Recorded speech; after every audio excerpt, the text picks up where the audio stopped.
Ferme les yeux un instant et imagine. Tu te réveilles au son de ton radio-réveil. Donc tu te lèves, direction la cuisine pour prendre ton petit déjeuner en écoutant les infos à la radio ou en feuilletant ton journal. Puis vient l'heure de partir au travail.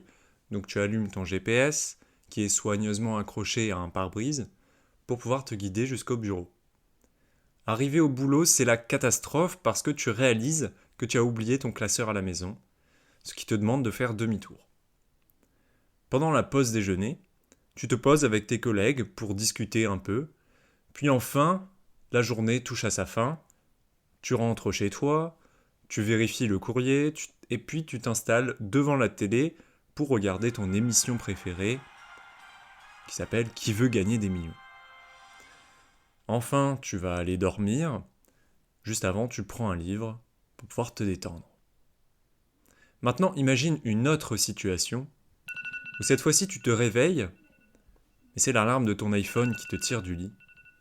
Avant même de poser un pied au sol, tu jettes un œil à ton planning qui est soigneusement organisé sur ton Google Agenda.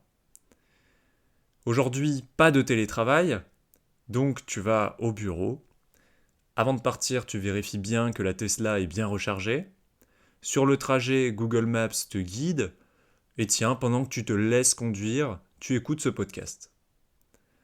Arrivé au travail, la journée commence par une réunion Zoom avec des collègues internationaux. Cette fois-ci, pas besoin de classeur, tous les documents sont accessibles sur le cloud. À la pause déjeuner, tu te rends compte que tu as oublié ton repas. Mais pas de panique, une petite commande Uber Eats est vite passée. Tu profites de l'attente pour scroller un peu sur TikTok.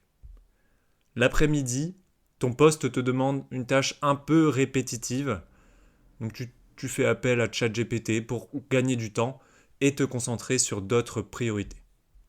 Puis, retour à la maison. La soirée se termine tranquillement devant la nouvelle saison de Stranger Things sur Netflix. Avant de te coucher, tu lances un simple Alexa, éteins les lumières, et voilà, la journée est bouclée. Est-ce que tu vois la différence entre ces deux situations ? Dans la première scène que je t'ai décrite, c'était l'an 2000, et dans la seconde, c'est aujourd'hui, en 2024. Donc tu vois bien en seulement 20 ans, le quotidien a radicalement changé grâce aux évolutions technologiques. Et à ce rythme, on peut facilement imaginer que dans 20 ans, ces changements seront encore plus spectaculaires. Les implants cérébraux, comme celui proposé par Neuralink, une entreprise d'Elon Musk, risquent de changer notre quotidien. Et je vais te dire dans cet épisode s'il s'agit d'une technologie qui va apporter quelque chose de bon ou de mauvais pour la société.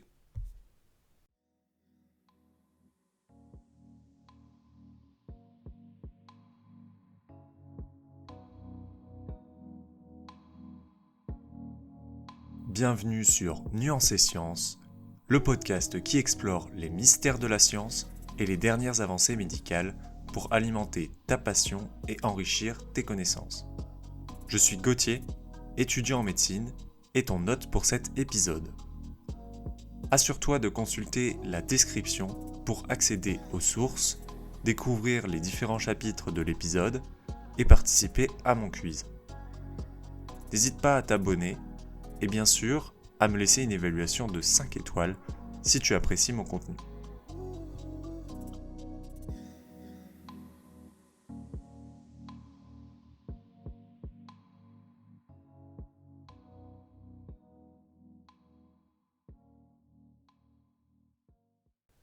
Un implant cérébral, c'est un système qui joue le rôle d'interface entre ton cerveau et un ordinateur. Donc il peut être installé directement sur ta tête ou bien au contact de ton cerveau. C'est cette dernière possibilité que je vais aborder dans cet épisode parce que c'est celle qui a le plus de potentiel dans le futur, étant beaucoup plus performante que si elle était simplement posée sur la tête. En fait, un implant cérébral, c'est principalement des électrodes qui permettent de mesurer l'activité cérébrale, Et donc plus on est proche du cerveau, plus on va être précis sur l'information qui nous est donnée. Concrètement, plus on est proche du tissu, plus on sait quel est le neurone qui est activé, alors que si on est sur le crâne, eh bien on a une information, mais on ne sait pas précisément d'où elle vient. Et par ailleurs, il peut y avoir aussi des perturbations de cette information, parce que finalement, une activité cérébrale, c'est une activité électrique, sauf qu'il n'y a pas que l'activité cérébrale qui repose sur l'électricité dans notre corps humain, il y a également la contraction des muscles. Donc si on pose une interface qui permet de mesurer l'activité cérébrale seulement sur la tête, eh bien il est possible de mesurer, sans le vouloir, l'activité musculaire des muscles de notre bouche, de nos yeux. Et ça provoque des interférences. Donc ce qui nous intéresse principalement dans cet épisode, c'est les implants cérébraux qui sont dits invasifs parce qu'ils sont directement au contact du cerveau et c'est eux qui ont un super bon potentiel d'utilisation dans le futur. Un premier type d'interaction qu'il peut y avoir entre ton cerveau et la machine, c'est une interaction qui est dite sortante. Donc, des informations sont prélevées sur ton cerveau, parce qu'il est en activité, pour ensuite les analyser et comprendre leur signification. Par exemple, bouger son bras. Des applications concrètes en médecine existent, comme le fait de pouvoir redonner la possibilité de marcher à des personnes qui sont devenues tétraplégiques, tout cela en contrôlant un exosquelette. Mais à l'avenir, on peut également imaginer que ce système peut facilement être utilisé par le grand public. Pour rester encore sur la thématique de la mobilité, ça peut tout à fait s'appliquer avec le fait de contrôler une voiture par la pensée, au lieu d'avoir à toucher le volant avec ses bras. En réalité, c'est pas vraiment un sujet puisque on dirait que les voitures sont vouées à devenir autonomes. Donc j'aimerais te donner plutôt 2 autres exemples, parmi de nombreux, mais ceux-ci te permettent d'illustrer à quel point cette innovation ne va pas au-delà du fait d'avoir juste la flemme de toucher son volant. Il y a quand même des implications beaucoup plus profondes. Le premier exemple que je voudrais te donner, c'est celui auquel j'ai pensé en premier en tant qu'étudiant, parce que je suis régulièrement soumis au besoin d'écrire, soit pour prendre en note un cours qui m'est dispensé, soit pour réaliser des exercices. On sait très bien qu'actuellement, l'ordinateur est largement adopté par les étudiants parce qu'il est beaucoup plus rapide que le fait d'écrire à la main sur un papier. Mais maintenant, imagine que tu as un système qui te permet directement de comprendre tes pensées pour les transposer en mots sur un ordinateur, par exemple.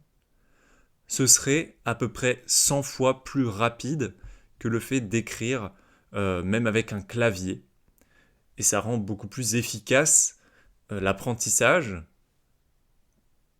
Et d'ailleurs, il existe des techniques de révision qui reposent sur le fait d'accélérer sa vitesse, tout simplement en récitant une leçon à voix haute plutôt que de l'écrire sur un papier, par exemple. Le deuxième exemple que je souhaiterais utiliser, c'est un exemple qui repose sur le fait qu'il faut imaginer que tout le monde a accès aux implants cérébraux et que c'est devenu un moyen de communication entre les personnes. Donc au lieu d'avoir à parler, au lieu d'avoir à écrire un message, on peut directement communiquer notre pensée à l'autre, un petit peu par télépathie. Donc en fait, ça permettrait certes d'augmenter la vitesse de communication, comme j'ai pu le dire précédemment avec l'exemple de l'étudiant, mais augmenter la vitesse de communication n'est pas une bonne chose en soi. Ce qui est vraiment intéressant, c'est que indirectement, le fait de pouvoir augmenter la vitesse de communication, ça va pouvoir augmenter la complexité des choses que l'on souhaite partager à quelqu'un. En fait, quand on communique, on utilise des mots. Et ces mots sont des approximations de nos pensées. Elles ne représentent pas précisément ce que l'on pense. Par exemple, si je dis « ce soir, je vais me détendre », ma définition de se détendre n'est pas la même que la tienne. Pour certains, ça va être le fait de lire un livre, de faire une sieste, alors que pour d'autres, ça va être de parler à des proches autour d'un repas. Le fait de pouvoir accélérer cette communication va pouvoir apporter de la nuance à nos communications et pouvoir même mieux expliquer à l'autre des choses qui sont très complexes, comme l'amour par exemple. Le mot je t'aime, c'est vraiment très général, alors que l'amour, je pense qu'on est tous capables de le comprendre, c'est quand même un sentiment qui est très complexe et qui est, je le pense, différent entre chaque personne. Donc avec ça, on pourrait beaucoup mieux comprendre l'autre et ça pourrait grandement augmenter l'empathie qu'on a envers les autres. Le deuxième type d'interaction avec la machine, c'est une interaction qui est cette fois-ci entrante. C'est-à-dire que ce n'est pas nous qui envoyons une information à la machine, c'est la machine qui envoie une information au cerveau. Donc l'implant envoie des informations électriques, il stimule des régions du cerveau pour provoquer quelque chose. Ça a des applications concrètes en médecine, par exemple pour redonner à des personnes sourdes la capacité d'entendre en stimulant les nerfs auditifs ou bien directement la région du cerveau qui est dédiée à l'audition, ou bien encore redonner la vue à des personnes qui sont aveugles. Et encore une fois, ce genre d'interaction peut aussi être appliqué au grand public. Elle permettrait par exemple de stimuler les régions de la satiété pour perdre du poids plus facilement en réduisant son appétit. Elle pourrait permettre de programmer nos heures de sommeil en stimulant les régions cérébrales qui sont associées à l'endormissement. On pourrait même imaginer qu'on pourrait stimuler les régions du bonheur, de l'amour, etc. De la même manière, pour consulter du contenu, par exemple, au lieu de regarder une vidéo YouTube, on pourrait directement envoyer des informations électriques dans notre cortex visuel qui, en fait, sont la traduction de la vidéo pour directement les voir sans avoir à utiliser un ordinateur ou YouTube. De la même manière, pour les personnes qui sont étudiants, on pourrait en quelque sorte télécharger un livre en envoyant les informations électriques qui représentent ce livre aussi. L'intérêt, c'est que c'est beaucoup plus rapide, encore une fois. Tout ce que je dis, c'est bien beau, mais est-ce que il s'agit seulement d'un rêve, d'un cauchemar, hein, ou bien de quelque chose totalement impossible? Eh bien que ce soit étonnant, certains de ces systèmes sont déjà utilisés, même en France. Le premier exemple est celui des stimulations cérébrales profondes qui existent déjà depuis les années 80, qui consistent à stimuler certaines régions du cerveau chez les personnes atteintes de la maladie de Parkinson pour réduire les symptômes, notamment les tremblements. Il existe également des implants cochléaires qui ont apparu également dans ces horizons-là, vers les années 80, et ils permettent de redonner l'ouïe à des personnes qui étaient sourdes.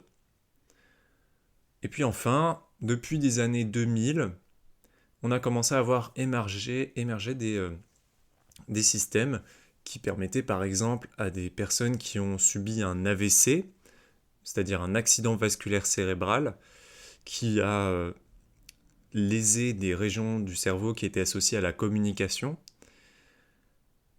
eh bien ces systèmes ont permis à ces personnes de pouvoir recommuniquer en écrivant par exemple sur un ordinateur grâce à leurs pensées. Et enfin, il y a eu le développement de beaucoup de systèmes qui permettent de contrôler un exosquelette pour redonner la possibilité de marcher à des personnes tétraplégiques. Mais nous sommes malheureusement encore assez loin de pouvoir décrypter précisément une pensée ou de pouvoir contrôler finement un mouvement par la pensée pour le contrôle des exosquelettes, puisqu'il existe principalement 3 limites à l'utilisation de ces technologies actuellement, ce qui fait qu'elles ne sont pas encore utilisées par le grand public. La première limite, eh bien, ce n'est pas la taille des électrodes, parce que théoriquement, on pourrait enregistrer un nombre suffisant de neurones pour avoir une information très précise qui permettrait de faire des choses très complexes, mais c'est plutôt la capacité que l'on a à transférer des informations du premier système qui est implanté dans le cerveau à un ordinateur externe. Ça s'appelle la bande passante, c'est-à-dire la capacité à envoyer des informations en une certaine période de temps.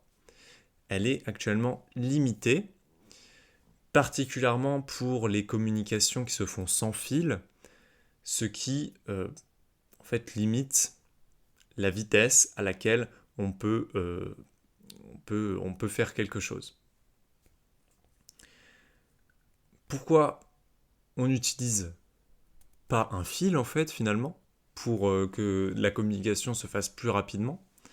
Eh bien parce que si on met un fil dans le crâne, ça va faire communiquer en quelque sorte le cerveau avec l'environnement qui présente des virus, des bactéries, donc ça augmente le risque d'infection, ce qui fait qu'actuellement les projets en cours sont plutôt vers la création d'un système qui est sans fil, comme c'est le cas de Neuralink chez Elon Musk.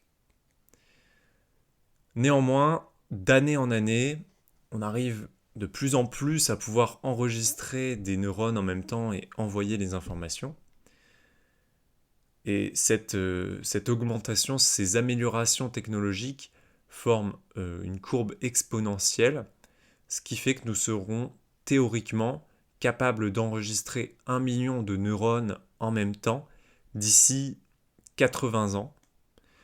Et ce nombre d'1 million de neurones est jugé nécessaire pour pouvoir réaliser des tâches complexes comme je les ai décrites précédemment.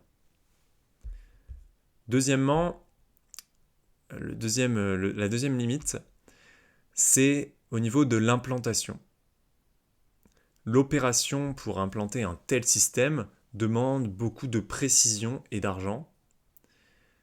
Il est donc difficile d'imaginer que ce soit quelque chose qui soit adopté par toute la population si on repose sur la capacité des neurochirurgiens à implanter ces systèmes.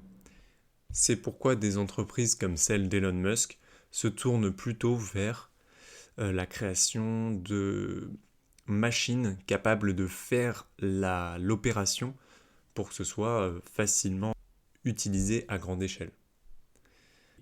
Et puis il y a aussi des entreprises qui se tournent vers des technologies qui permettent d'implanter les électrodes de manière non invasive, comme le fait d'utiliser une seringue qui permet d'injecter une espèce de filet qui contient les électrodes, qui va envelopper le cerveau. Donc là, c'est totalement peu invasif, il suffit juste d'une injection.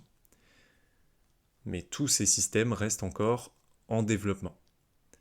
La troisième limite principale, c'est la biocompatibilité. Le corps humain, il n'aime pas trop avoir des objets étrangers dans celui-ci. Et donc le problème actuel, c'est que les électrodes qui sont dans le cerveau sont attaquées par les cellules immunitaires, ce qui va limiter leur durée de vie. Donc il faut trouver des matériaux qui sont dits biocompatibles, qui permettent de résister à cela, ou bien de ne pas être détectés par le corps humain. Toutes ces limites font qu'il est difficile d'estimer dans combien de temps ces systèmes vont être utilisés à grande échelle.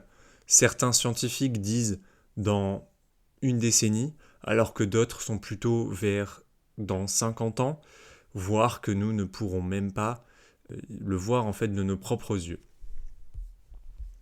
Pour finir cet épisode, j'aimerais non plus te parler des limites techniques à ces technologies, mais des limites éthiques, avec 3 axes principaux.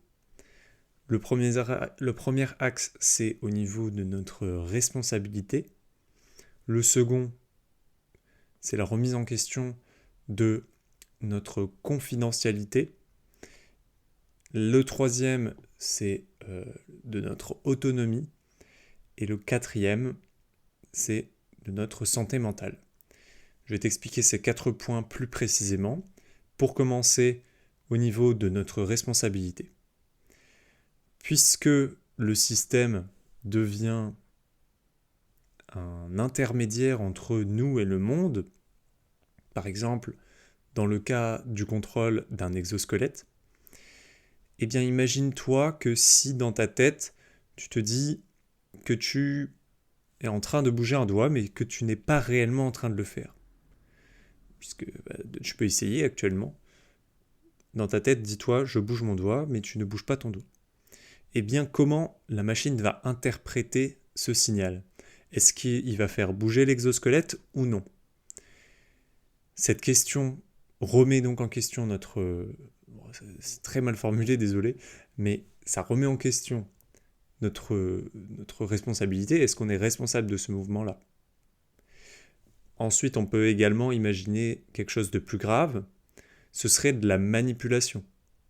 Comme je l'ai dit, il est possible d'envoyer des informations dans notre cerveau grâce à ce système, et on peut aisément prévoir le risque que des personnes malveillantes, par exemple des groupes terroristes, envoient des informations dans un cerveau pour faire un lavage de cerveau en fait, et provoquer la réalisation d'actes pour lesquels on ne serait pas capable de le faire sans cette information-là, par exemple de réaliser un attentat. Eh bien, ça remet encore une fois en question notre responsabilité vis-à-vis de ce qu'on pense. Le deuxième point que je voulais aborder, c'était au niveau de la confidentialité. Puisque ce système a accès à nos pensées, eh bien celles-ci peuvent très bien arriver dans les mains, encore une fois, de personnes malveillantes, comme un cambrioleur par exemple. S'il s'aperçoit que tu es en train de penser à où est-ce que tu as caché ta bague à 10 000 € dans la maison, eh bien c'est pas fou. Le risque pour la confidentialité est également un peu moins grave, mais tout de même questionnable pour ce qui est du marketing. De nos jours, certaines informations de nos comportements, notamment sur les moteurs de recherche, sont communiquées à des entreprises pour réaliser du marketing ciblé. Eh bien ici, on aurait directement accès aux pensées, ce qui pourrait leur permettre de cibler de manière encore plus accrue leur publicité, ce qui les rendrait beaucoup plus efficaces. Le troisième point que je souhaiterais aborder, c'est au niveau de notre autonomie. Le fait de nous implanter quelque chose dans le cerveau qui va nous permettre de décupler nos capacités, eh bien à terme, ça va nous rendre dépendants de cela. Actuellement, on est totalement plutôt dépendant de certaines évolutions technologiques comme le téléphone. Ça peut être difficile pour nous de s'en détacher rien qu'une journée. Et bien là, en fait, la différence avec le téléphone, c'est qu'il est vraiment implanté dans le cerveau. Donc on ne peut vraiment plus le retirer. Et s'il existe par exemple un bug du système, eh bien comment ça se passe dans ces situations-là ? Qu'est-ce qu'on fait ? Et puis le quatrième point que je souhaitais aborder, c'est à propos de la santé mentale. En fait, ce que j'observe, ce qu'on observe, c'est que depuis l'apparition de certaines technologies comme le téléphone, nous quittons de plus en plus le monde physique pour un monde qui est plus intellectuel. Et cette transition réduit à la fois notre activité physique, le fait de marcher, de couper du bois, de courir, en augmentant le temps pendant lequel on va avoir accès à beaucoup d'informations, où on va réfléchir. Et cela peut entraîner de l'anxiété.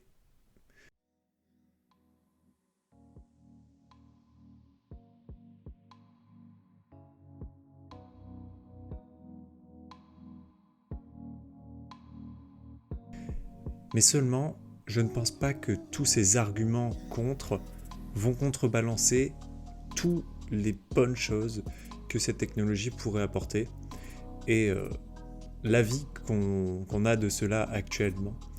Eh bien, je pense que ça va faire un peu comme certaines autres avancées technologiques, comme le fait d'utiliser les lasers pour opérer les yeux, comme la transplantation d'organes ou encore l'utilisation des pacemakers. Eh bien, au départ, tout le monde était un peu sceptique sur l'utilisation de ces machines. Et maintenant, c'est totalement accepté par la société et utilisé. Donc par le futur, sûrement dans quelques décennies, ce système d'interface cerveau-machine va devenir utilisé sûrement par tout le monde et pour le meilleur de la civilisation. Pour conclure cet épisode, n'hésite pas à lâcher ta meilleure évaluation si t'as plu, à aller consulter la description si tu as envie d'aller plus loin dans le sujet en lisant les articles que j'ai moi-même utilisés pour créer cet épisode. Et pour finir, tu peux aller sur le compte Instagram pour participer au quiz qui est associé à cet épisode pour pouvoir tester un peu tes connaissances, voir si tu as bien compris tout ce que je t'ai partagé pendant cet épisode. Maintenant, puisqu'on ne se verra pas avant Noël, je te souhaite un joyeux Noël et on se retrouve au prochain épisode le mois prochain.